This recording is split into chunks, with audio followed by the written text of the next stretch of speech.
Bismillahirrahmanirrahim. Assalamualaikum warahmatullahi wabarakatuh.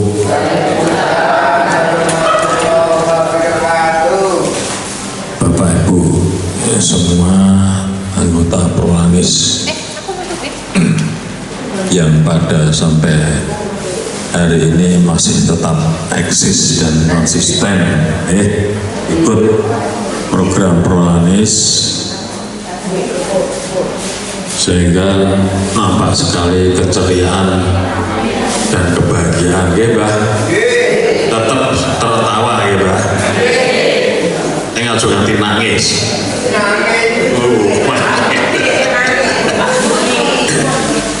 Para mantan sedap bahkan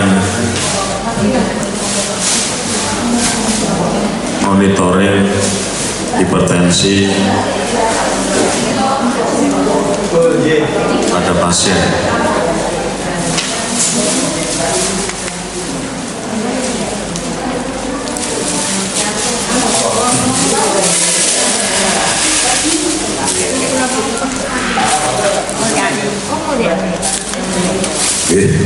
Ini masalah hipertensi saya rasa jenengan pun apal kabeh ya. Jadi apa-apa saja yang harus dicek sebagai penderita hipertensi supaya tetap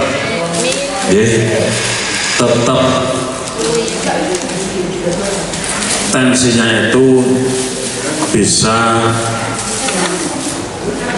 dalam batas normal.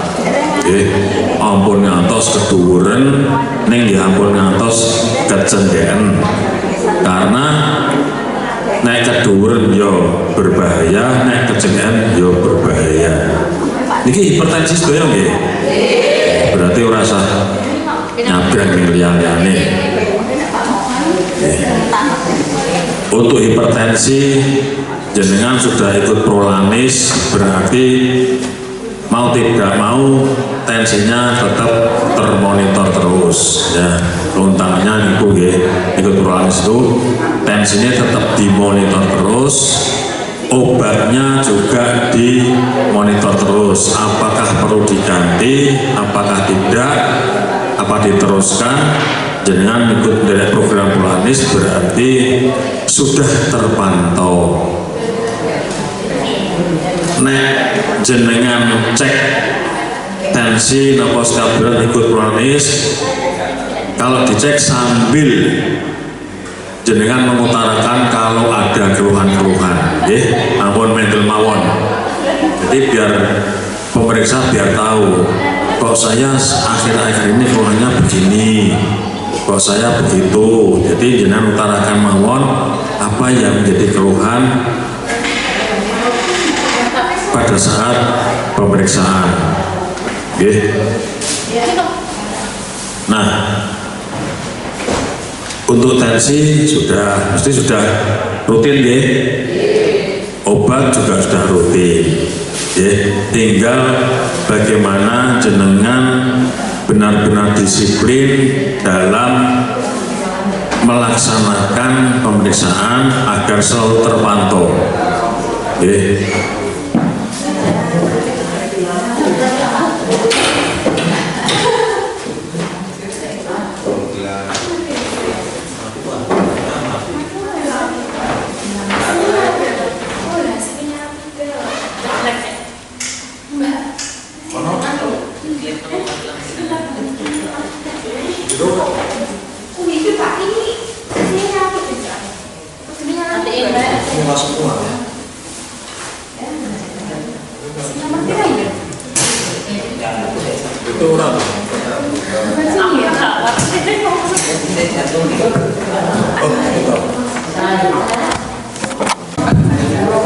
Lanjut ya. Tadi terkait masalah hipertensi, jenengan tensi sudah berubah sudah ya. Tesik kemutan boten dengan pengobatan sudah, dengan tensi sudah, berarti tinggal menerapkan 3 pola. Gitu. Napa mawon? Pola makan, pola hidup, pola pikir, pun awal kabeh. Pokoknya nek sampai nanti setelah ditensi rutin, minum obat rutin, kok iki ora mudun-mudun digagapi dhewe iki apa ya? Apa mangane sing nekat, apa pikirane sing banter gitu. Nggih, napa kur malas-malesan. Jadi pola hidup itu penting. Pola hidup itu mulai dari olahraga, istirahat cukup, kemudian refreshing, dolan, ya, cocok ya Mbak? Cocok. Terus Mbak Butin itu cocok banget. Kesannya fresh, ya, dalam pikiran itu bisa seger. Lah orang duit ini di YouTube. Oke. Saya setiap pagi saya praktekkan. Di YouTube itu ada namanya musik relaksasi. Jadi di situ ada iringan musik kayak organ. Terus di situ kita melihat air terjun, kali pokoknya seger-seger. Zaman biyen saat itu pun badan nanti. Rian naik desa daerah gunung itu kali ini 2 mili, waktunya gede-gede, waktu ireng, kayak nonton uceng, nonton benceng, nonton pader warna-warna. Itu bisa merelaksasi, mengendorkan sistem semua sistem saraf, ketegangan saraf yang ada dalam tubuh kita. Ternyata sangat penting sekali. Coba jenengan nanti kalau yang ada punya TV YouTube ya, kalau lihat YouTube itu ada musiknya enak banget. Jadi pikiran itu kendu, saraf-saraf kendu, kayak meditasi. Itu sangat penting sekali. Jadi jangan bisa misalnya air terjun, terus desa yang pinggir kali, alas, banyu mili itu senang. Yeah. Itu salah satu cara untuk merelaksasi kita agar semua sistem saraf yang ada di otak maupun di seluruh tubuh bisa kendu relaksasi. Itu salah satu cara pola pikirnya. Pola hidup. Pola pikir, pola hidup itu seperti itu.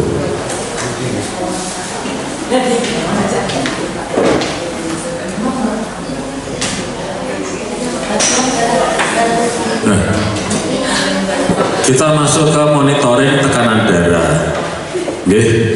Monitoring tekanan darah itu ada pengendalian kondisi. Kondisinya bagaimana? Apa kondisi situasi di rumah atau kondisi tensinya yang harus stabil? Itu harus dilihat.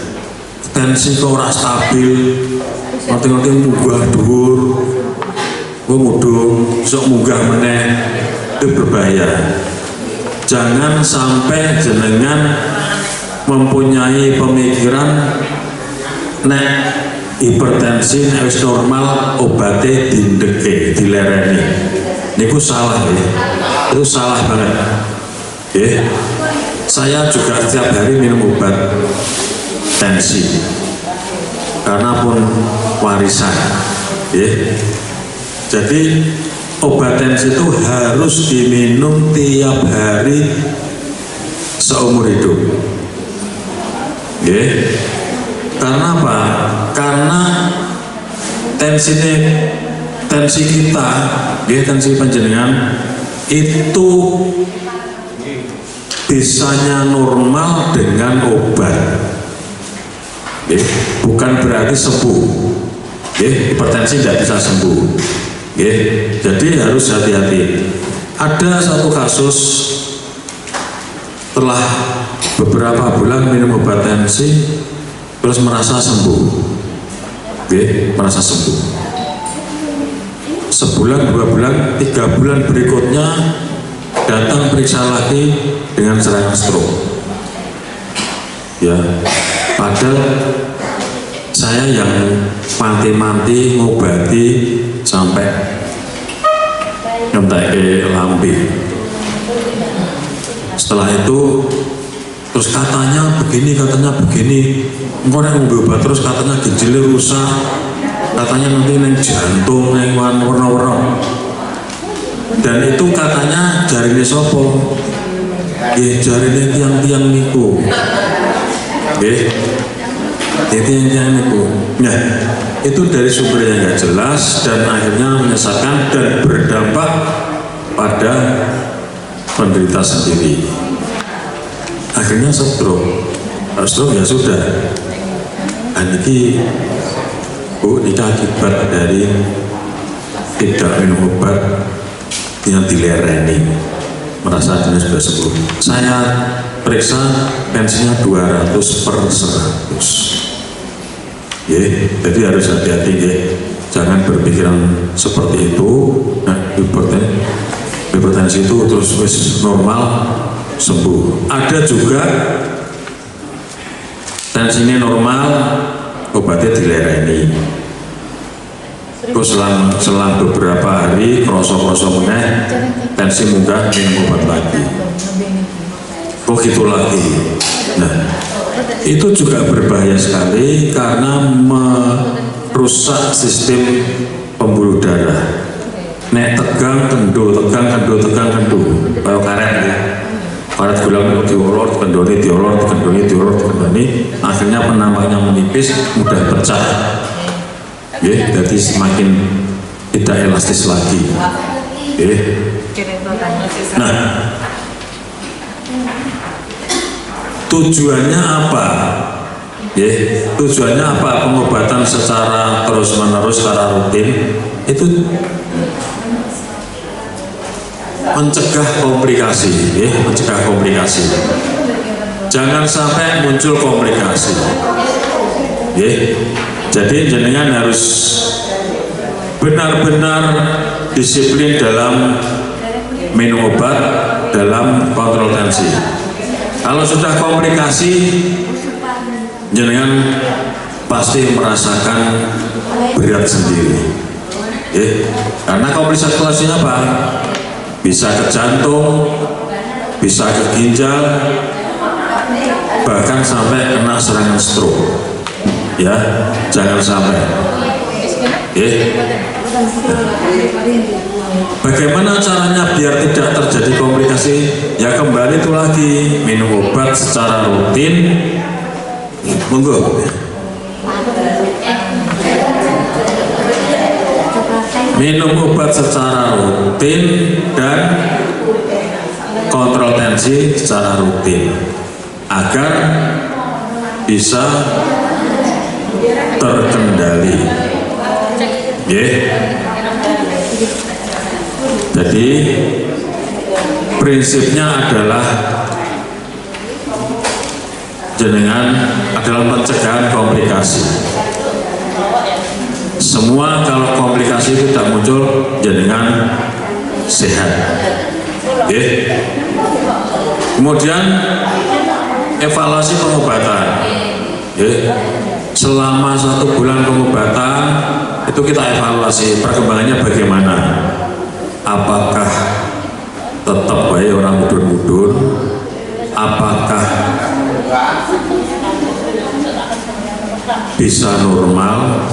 Apakah muncul efek samping? Nah, ini perlu evaluasi pengobatan.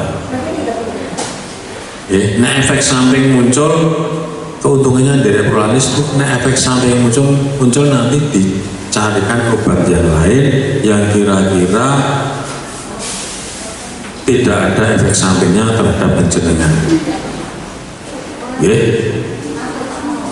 Nah, setelah semua itu dijalankan, kondisi dikendalikan, komplikasi dicegah, kemudian ada evaluasi pengobatan.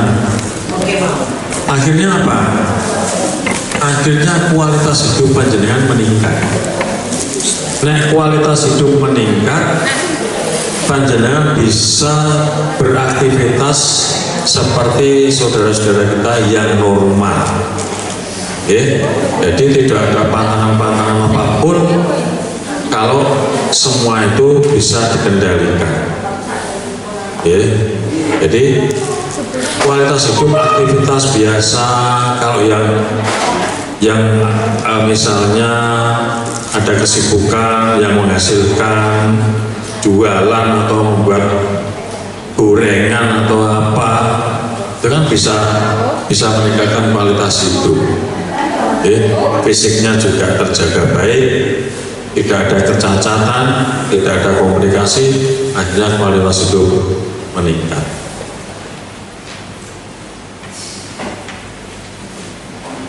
Nah, kalau hipertensi, kalau hipertensi jenengan tidak terkendali, misalnya tanpa ada keluhan apa-apa, terus males minum obat, aku orang ngelopo ki, jangan ya ora, jimper ya ora, mumet ya ora, tapi tensinya tinggi, tapi tensinya tinggi itu lebih berbahaya daripada yang mengeluh. Mengeluh mesti merasakan badannya tidak nyaman, akhirnya berobat, minum obat tensi, obat hipertensi. Tapi kalau nggak ada keluhan, rumahnya waras, tiba-tiba nanti ada serangan, buh jantung, buh ginjal, buh stroke. Ini dengan penggali piyambak. Jadi hipertensi itu komplikasinya bisa kemana-mana. Awal biasanya jantung, jantung rasanya kok berdebar, rasanya kok apa, rasanya kok ngos-ngosan, melaku sedih terus, nah itu, itu berlanjut. Nanti kalau gitu terus berlanjut terus bisa langsung stroke atau karena ginjalnya, pembuluh darah di ginjal venanya akan mati, terus bisa merusak ginjal. Jantung selalu terkomplikasi terus tanpa ada penanganan, nanti bisa menyebabkan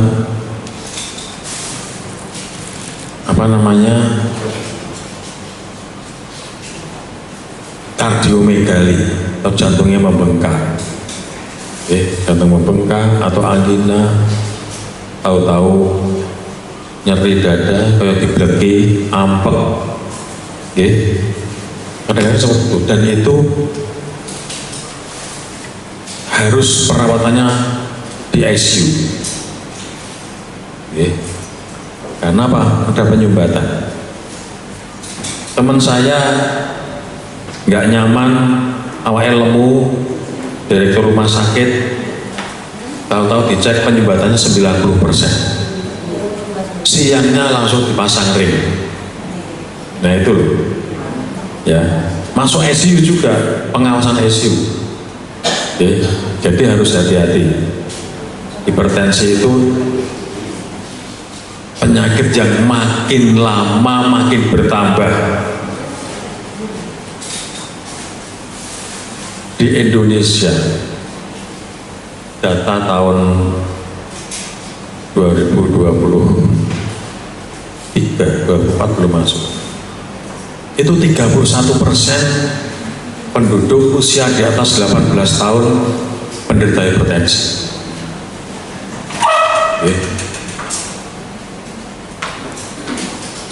Sedunia ada sekitar 937 juta penderita hipertensi, dan penyebabnya rata-rata tidak diketahui. Ini yang lagi dicari oleh para peneliti-peneliti, penyebab yang sebenarnya itu apa. Nah, kita di sini mungkin pola hidup ya itu tadi kaitannya dengan pola hidup, pola pikir, pola makan. Dah itu. Jadi kita sebagai penderita hipertensi sama-sama bagaimana menjaga pola hidup kita, pola makan kita, pola pikir kita supaya kita bisa menjaga atau meningkatkan kualitas hidup kita. Yo gampang, yo angel. Gitu. Pokoknya minimal ikut prolanis ini sudah sangat membantu sekali. Jadi harus benar-benar dijaga betul.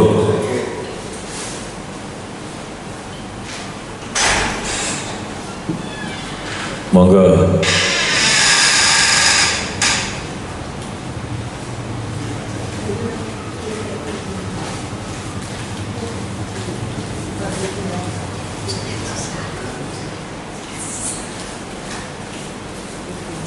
Nah,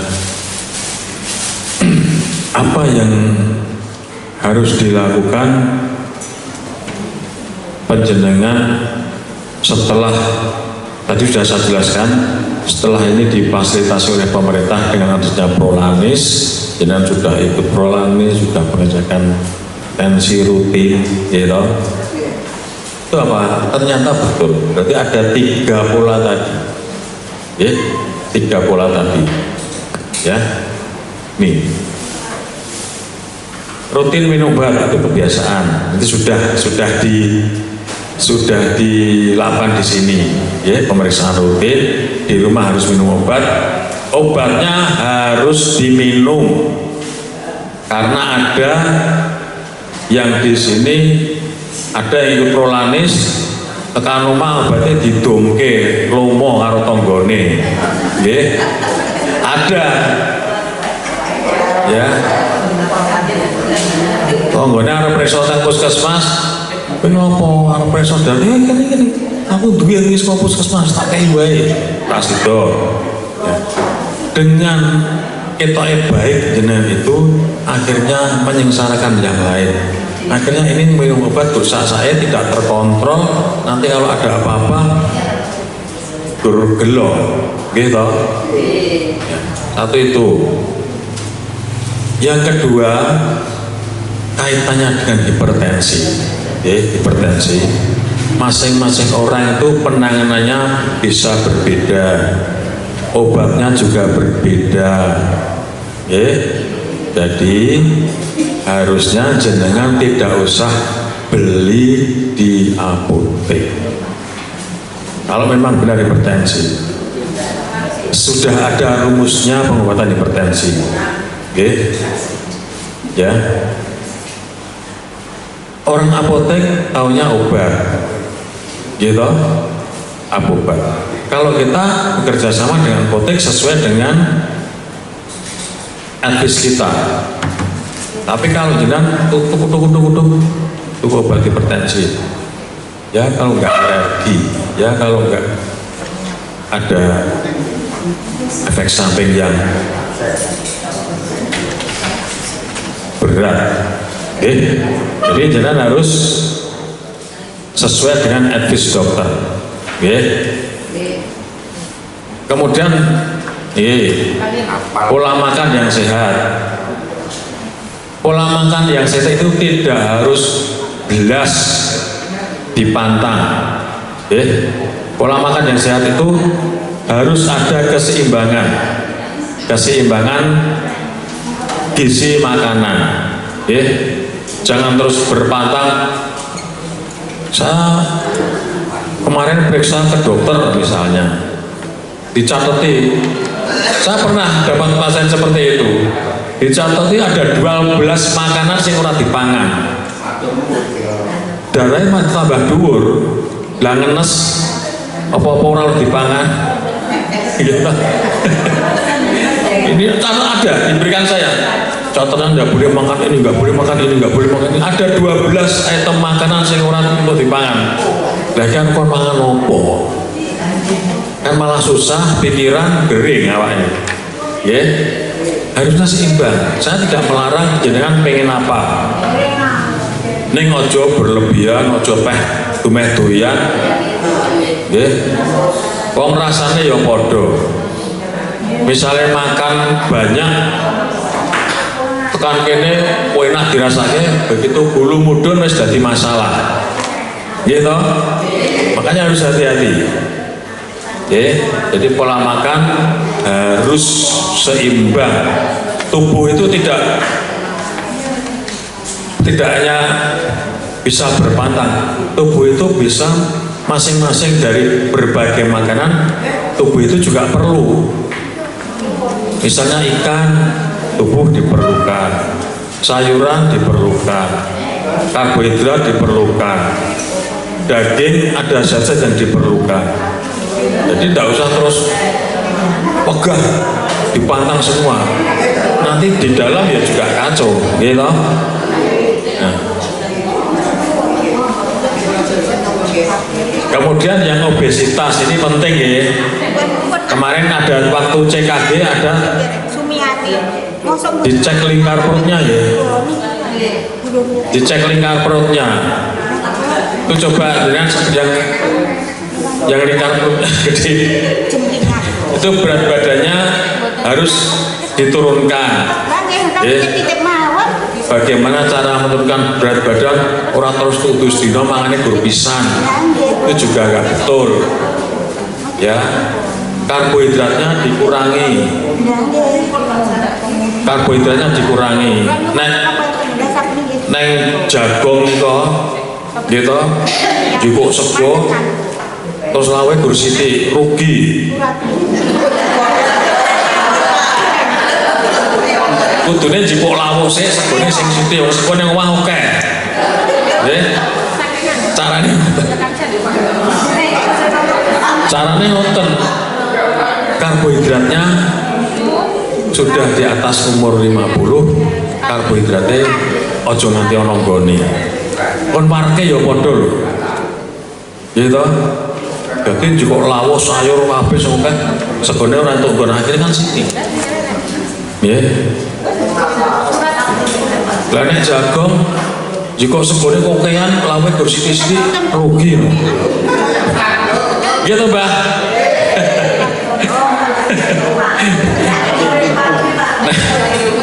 Nek segone sing sithik sehat. Tur cucuk nggih, Mbah. Nggih. Nih, menurunkan berat badan. Zaman biyen nggih. Zaman biyen, zaman saya kecil, nah esok-esok mangan gedang mesti digetak karo mbokne. Burung sarapan wis mangan buah, orang mencotnya ini macam-macam. Padahal yang betul makan buah itu sebelum makan sego. Yang betul seperti itu. Nek zaman cilikane wis mangan kuatas ngono wetemu loro piye seneni. Padahal sekarang yang bagus tuh makan buah sebelum sarapan, itu lebih bagus. Ya, menurunkan berat badan ideal. Berat badan ideal saya gampang pripun carane. Tinggi badan pripun?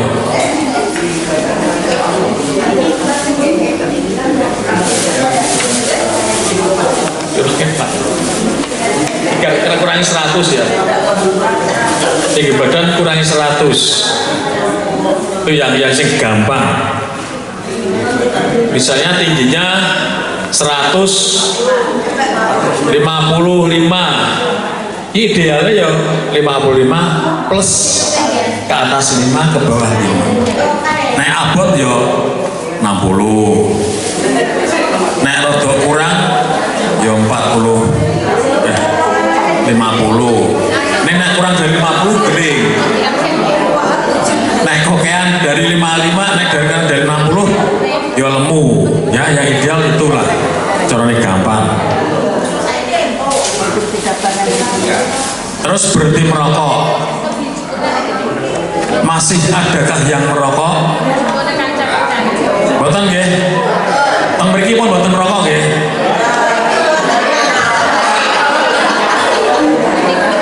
Ya. Rokok itu ternyata merapuhkan pembuluh darah, jadi getas. Di samping ada plak-plak.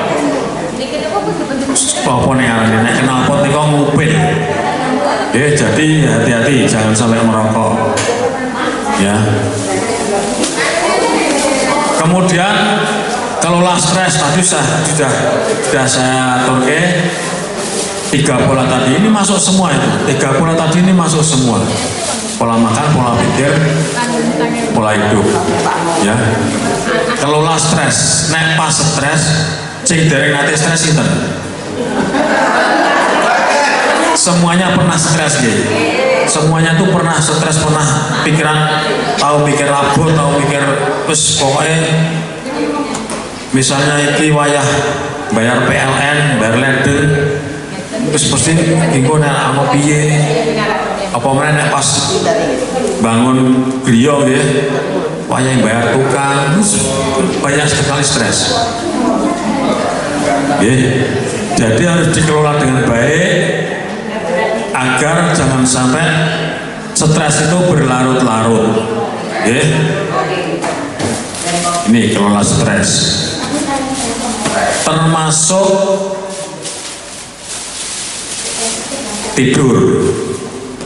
tidurnya harus cukup, jangan sampai begadang. Saya begadang boten Mbah? Boten ya, alhamdulillah. Jadi istirahat itu sangat penting sekali. Jangan pun sepuh, jangan terus bendino zaman biyen ngluruk ana wayang orang nonton. Jangan sampai seperti itu. Karena fisiknya sudah mulai lemah. Ini tidur cukup, juga ini olahraga teratur. Olahraga itu teratur. Jangan sempon ulatur nek iki aku ya olahraga lah ngopo macul itu bukan olahraga itu nyambut gawe ya berat dengan macul. Olahraga ini begini menurut saya ini cerita yang dan itu kejadian betul. Umur 50 tahun ke atas olahraga yang sebenarnya itu tidak boleh sampai olahraga berat sampai membutuhkan menguras tenaga sampai megah-megah. Itu sebenarnya sudah nggak boleh.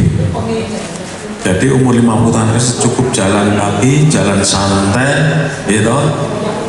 Kesel jangan sampai kesel banget. Kalau sudah capek, kira-kira sudah capek, memberikan sidik, leren dulu, nanti olahraga berat umur di atas 50, 60 tahun sampai menguras tenaga itu paru-paru kita itu mek kesel iso, tapi nyedoti oksigen itu sudah tidak maksimal. Kudune saat masih muda sama kabeh, tapi kalau sudah tua separuh, kurang meneh. Tahu-tahu kecepatan oksigen yang masuk itu semakin berkurang, menambah beban berat, pengeluaran CO2-nya tertunda, akhirnya melepek kayak knalpot nek pas kena banjir. Ya, akhirnya apa? Kan sering terjadi. Habis olahraga berat, badminton, bersepeda dengan usia yang sudah lansia, tahu-tahu kesel, ledak bablas. Main tenis juga, tahu-tahu kekeselan bablas. Ya, harus hati-hati. Diukur sendiri. 3 KPD wis kesel nanti jangan terforsir. jangan terus sampai menggah-menggah, sampai megap-megap, itu berbahaya sekali ya. Jadi harus betul-betul diterapkan 3 pola tadi, pola makan, pola pikir, pola hidup, itu sudah tercantum semua di sini ya. Nah, ini konsultasi ke dokter. Melanjutkan pengobatan jika sudah terkendali. Walaupun sudah terkendali, obat tetap lanjut. Tapi sudah saya sampaikan, orang oleh mandek, terkendali normal terus mandek, nggak boleh. Kemudian dengan penyesuaian dosis. Penyesuaian dosis, yaitu dosisnya ditambah atau dosisnya dikurangi, yang tahu adalah petugas kesehatan atau medis atau dokter. Karena kalau apotek tahunya melayani obat, pilihan obat, tidak bisa menganalisa, mendiagnosa.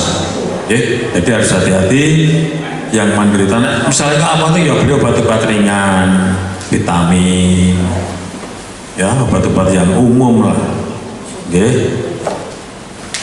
Kemudian kalau sampai kalau sampai tidak terkendali, mesti jajal obat ini itu kok iso terus, kita rujuk ke spesialis. Atau kalau ada keluhan yang terkait masalah hipertensi, seperti tadi misal jantung ya deg-degan terus, berdebar-debar, ampak, selempek, nyeri dada sampai ke punggung ya. Nyeri dada sampai ke punggung itu biasanya ya zaman biyen angin duduk begitu nyeri lugo kita angin duduk, kalian rapat ngadeg ya, harus hati-hati. Orang sakit anggina itu kalau di perjalanan ditarik, dibatu-batukan sambil cari pertolongan, jangan bermeneng karena jantung digetarkan, digerakkan ben aktif terus. Tiba cari pertolongan pertama pada puskesmas, walaupun yang rumah sakit gitu, karena itu begitu selamat terus itu langsung ICU, penanganan juga ICU. Kan banyak toh sopir truk, ngerti-ngerti bablas, sopir bis ya, saat pas senang-senang bunga-bunga atau nyeri bablas bibo geledak ya. Itu hanya kalau ada panjenengan semua, kalau misalnya ada keluhan-keluhan yang terkait masalah hipertensi, silahkan konsultasikan, nanti bisa diberikan rujukan ke spesialis. Nah, kalau hipertensi itu dikawal, penyakit jenengan itu dikawal, dikendalikan, jangan sampai muncul komplikasi ya.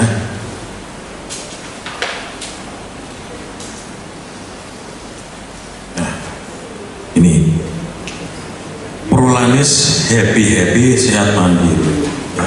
Sehat itu ada mandiri, jangan tergantung ya. Mandiri itu maksudnya harus ditata tadi 3 pola itu tadi ya. 3 pola itu tadi dilaksanakan, selalu dipikirkan, dibolehi, bahwa orang ini 3 pola tadi diterapkan, yang akhirnya jenengan dibantu oleh Prolanis dengan obat-obat yang sesuai dengan panjenengan, akhirnya bisa terkendali, kualitas hidup panjenengan meningkat. Nonton ya? Saya rasa itu yang bisa saya sampaikan. Mudah-mudahan menjadi pengeling-eling, pengingat 3 pola tadi. Setiap saat aku butuh ini, aku pangan ini orang oleh, yuk pengen sidik wae, nah pengen daging, yo pengen ambil sedikit secukupnya, gue tombol pengen, ya.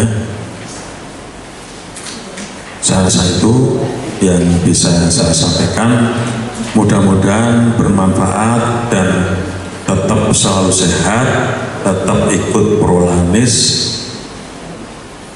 terus jangan sampai bosan. Oke, saya akhiri. Mudah-mudahan yang hadir di sini berterus tetap selalu sehat. Terima kasih. Wassalamualaikum warahmatullahi wabarakatuh.